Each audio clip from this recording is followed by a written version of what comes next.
Lelopetik zartea, poz eta laitasunez esnatuko gera.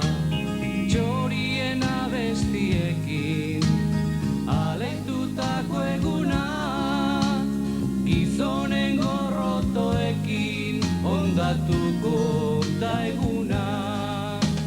Ibiliko gera elkarri kalte eginaz, ustez launik handienak aurrez ondo hitz eginaz.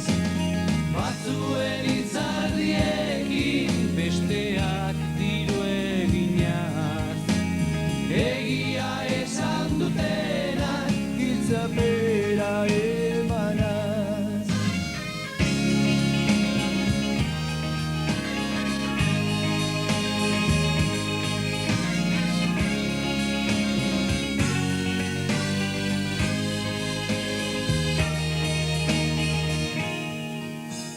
Gauza horiek ikusteko nola esnatzen gera, gauza horiek egiteko nola jaikitzen gera.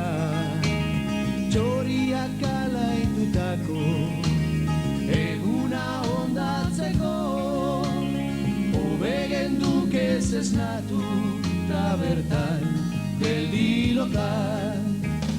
Ibiliko gera elkarri kalte eginaz, ustez launik handienak aurrez